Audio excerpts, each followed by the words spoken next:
Dans cette vidéo, nous allons parler de 3 choses que font les femmes qui gagnent en confiance en soi et réussissent de façon authentique et puissante. Je tiens à dire que cette vidéo est vraiment pour les femmes d'élite et celles qui souhaitent mieux se positionner dans la vie. Vous savez, nous ne réussissons pas de la même façon en général. C'est pour ça qu'on dit réussir dans la vie et réussir sa vie. Et les femmes qui réussissent leur vie font des choses que les autres ne font pas. Les femmes qui développent ce que j'appelle le charisme authentique réussissent leur vie et réussissent leur destinée. C'est des femmes qui ne disent plus « je me bats ». Elles disent plutôt « je me réalise ». Voici donc 3 choses. Que font ces femmes qui se positionnent vraiment pour la réussite dans la vie? La première chose, c'est qu'elles veillent sur leur caractère et leurs valeurs. Pour qu'un instrument soit beau, raffiné et utile, il doit être travaillé. Ces femmes, je vous assure, elles ont beaucoup échoué dans leur vie, jusqu'au jour où elles ont décidé, oui, de prendre leur vie en main et d'abord de se prendre en main. Et ce qu'elles font, c'est qu'elles renouvellent leur intelligence par rapport à la vie. Je vous parle ici de l'état d'esprit, de système de pensée. Ce qu'elles font aussi bien, c'est qu'elles apprennent à guérir de leurs blessures. Et puis finalement, elles se développent des valeurs constructives qui vont les aider à se développer dans la vie.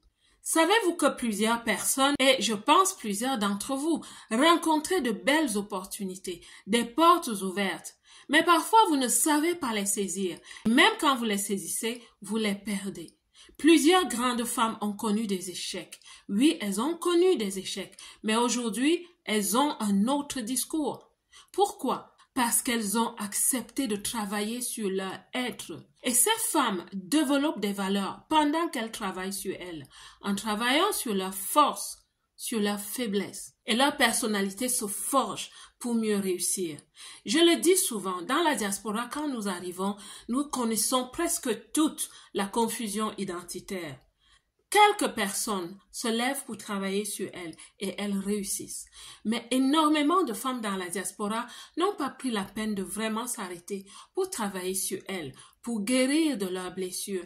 Elles avancent ainsi dans le hasard, espérant réussir à la hauteur de leurs grands rêves. Parce qu'il y en a qui ont des rêves, malheureusement, et vivent beaucoup de frustration. J'espère qu'en 2025, vous allez accepter de changer cela pour votre bien, mes belles. La deuxième chose que font les femmes qui développent la confiance en elles pour réussir de façon authentique et puissante, c'est qu'elles s'entourent de relations enrichissantes. Oui, les relations nous aident.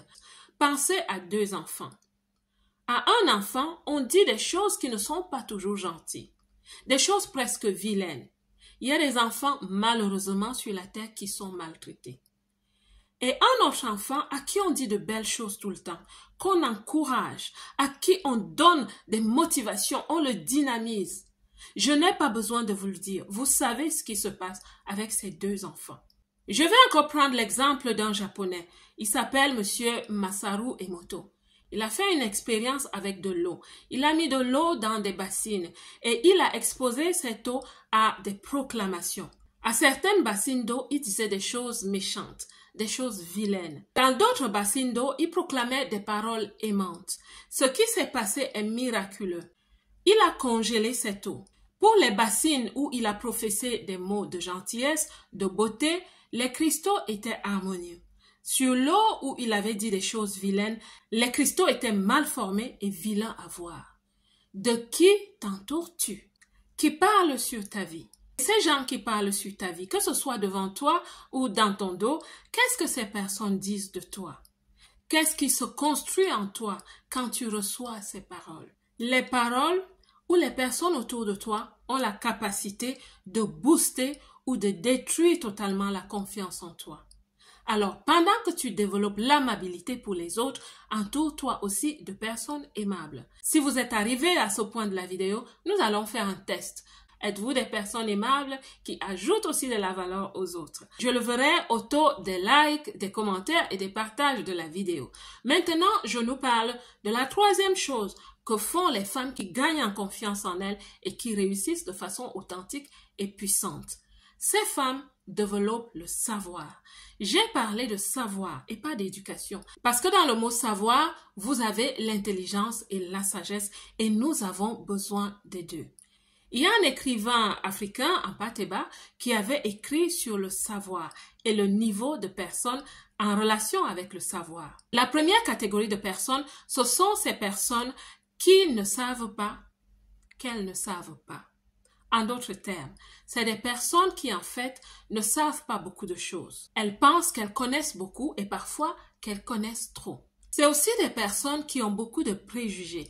Elles ont des jugements envers les autres parce que oui, elles pensent qu'elles connaissent tout. Malheureusement, c'est des personnes qui n'ont pas compris que le savoir nous aide, que le savoir est vraiment comme un socle qui nous aide à regarder vers le haut, à nous transformer. Cette personne ne lise pas beaucoup, elle ne s'éduque pas. C'est aussi des personnes qui n'acceptent pas d'apprendre, elles ne se laissent pas coacher par les autres, malheureusement. La deuxième catégorie de ces personnes, c'est des personnes qui savent qu'elles ne savent pas. C'est amusant, hein? Il y a des personnes qui savent qu'elles ne savent pas. Et c'est ces personnes qui sont disposées à la réussite. Pourquoi? C'est des personnes qui cherchent, qui posent des questions. Elles se laissent accompagner, elles se laissent coacher. Elles s'instruisent, ces personnes. Oui, parce qu'elles pensent qu'elles ne savent pas, elles continuent de pousser au niveau du savoir. Quand elles sont autour de la table avec des gens, elles ne parlent pas beaucoup parce qu'elles se disent « je peux apprendre quelque chose ». Et que mon silence parfois est mieux que les paroles qui sont vides. Elles ont déjà acquis un certain niveau et elles restent curieuses. Ces personnes ne font pas des débats de théorie parce qu'elles se disent « peut-être que c'est quelque chose que je ne comprends pas encore ». La troisième catégorie de personnes, c'est celles qui ne croient pas qu'elles savent. Elles souffrent un peu du syndrome de l'imposteur. Mais dans le fond, c'est des personnes qui ont des ressources en culture générale, en éducation et en vertu. Ces personnes sont humbles et dans la quête du savoir continuellement. Toute connaissance qu'elles acquièrent, elles l'ingurgitent et elles l'utilisent. Elles l'utilisent soit en partageant la connaissance, soit en écrivant des livres ou alors en créant des produits tangibles. Ce qui fait qu'après, elles se sentent vides et elles ont l'impression continuellement qu'elles ne savent pas parce qu'elles veulent toujours et elles sont toujours en train d'apprendre. Et je vous assure que ces personnes sont des personnes de réussite exponentielle. La connaissance aide la femme et tout le monde à développer la confiance en soi. Quand on connaît des choses, on communique mieux. On se sent à l'aise avec les autres. On prend de meilleures solutions. La femme qui a des connaissances a aussi des décisions éclairées parce qu'elles sont éclairées par ses niveaux de connaissances. Elle ne se lève plus de façon impulsive pour faire des choses. Un exemple, la connaissance financière, je dirais l'intelligence financière. Il y a des personnes qui développent même la sagesse financière. Donc, mes belles dans la diaspora, devenons des femmes qui développent la confiance en soi. Parce qu'avec la confiance en soi, tu vas aussi développer ce que j'appelle le charisme authentique. Les femmes qui développent le charisme authentique, elles réussissent. Elles se positionnent dans la vie. Elles se repositionnent.